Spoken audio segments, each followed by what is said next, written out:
mean, I'm thrilled and excited because to me this music that I made on this new album is like food, you know? All the songs are almost like prayers in a way. They're like mantras, like even Spirit Indestructible, it's almost more like a mantra than a song, you know? And I think my defining characteristic as a singer is I'm just a vocalist, you know? I'm a singer, and all the genres or sounds I play with are just playgrounds for my voice.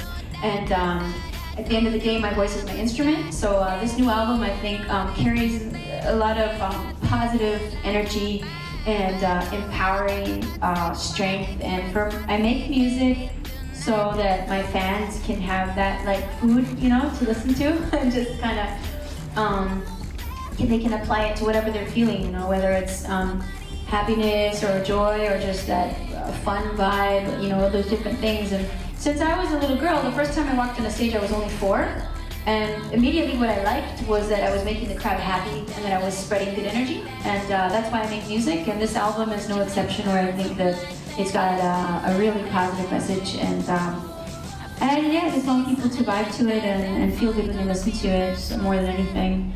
And it seems like forever, 5 weeks away till it comes out, but I just want to share it, because I really feel like a song is only your song the moment you write the song, and then I feel like the moment that even one person listens to it, it's not really your song anymore. It's open for interpretation, and that's what I like about music. It's a very free, you know, art form.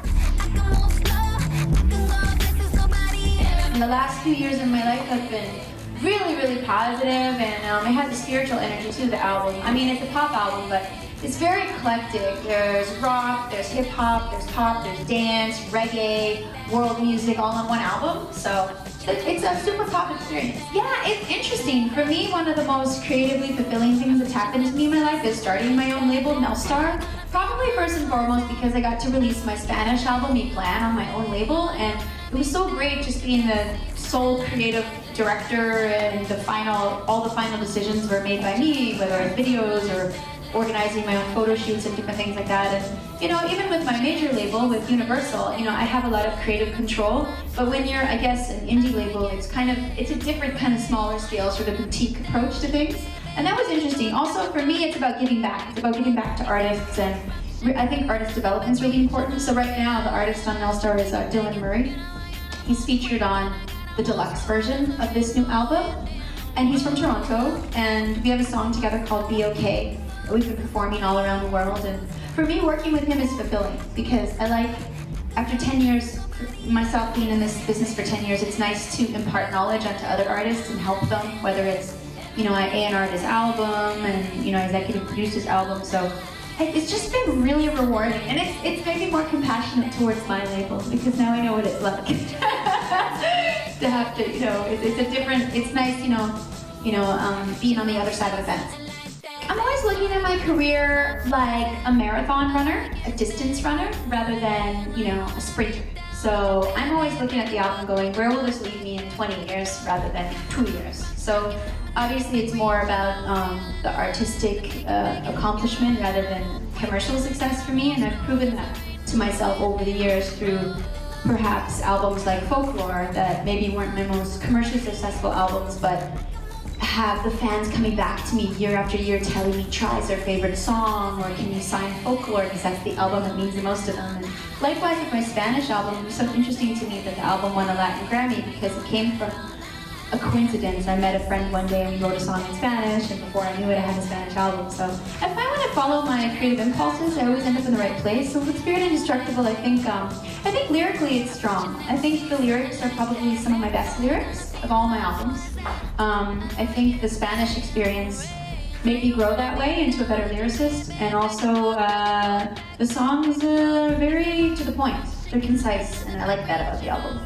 My favorite song from the album, well, Spirit Indestructible is one, and then another one is a song called High Life. And High Life is a song about the difference between looking at success as a destination versus looking at success as a journey. And I've learned over the last few years that real success is about balance in your life, is making time for family, for friends, for hobbies, for self-love, health, you know.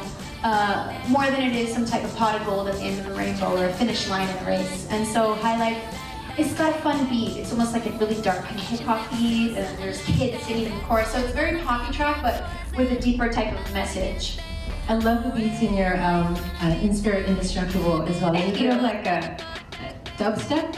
Yeah, there's some of that going on. And there's also a bit of a batucada rhythm in the bridge, yes. Like sort of a Brazilian-inspired rhythm. And there's a lot of different sort of sounds going on. Rodney Jerkins is a really fun producer. He's he works by himself. He has all his drum machines and everything around him. And him and I, I write lyrics and melodies, and he'll come up with the beats, and he'll just sit there, and we were like children in a playground, just playing together and having a good time. I think I'm really good at confusing my fans. I think even when I put out a single, it's always like, okay, I like this, but what's the album like? People want to know what the rest of the album's gonna be like, so you don't really know what to expect. It's not like when you go to the store and you pick up like your favorite brands of like, laundry detergent or whatever, and like it's gonna work on your clothes and everything, and because you've always bought that brand. I don't really make a specific brand of music. I think my brand is more like my vocals and my energy and my individuality. So I think I make music for everyone, but I think I make music for real people more than anything. Like I always try to keep it real and be honest with myself, because I feel like if you're honest with yourself in life and you let yourself fall and you let yourself make mistakes, you're always going to put out good music. And because this album's like the best 12 songs out of 40 songs that I wrote, I feel like it's like a guarantee to my fans that I stand behind it 100%, that I'm passionate about it, because I just can't lie. I'm a really bad liar, so I can't lie on the microphone, I can't lie in the studio, and not really in real life either. So with this album, yeah, I don't know. I mean, I have a really wide fan base. It's very pop. It's like, I have kids, older people, people who are into different genres of music. So it's like a surprise bag every time.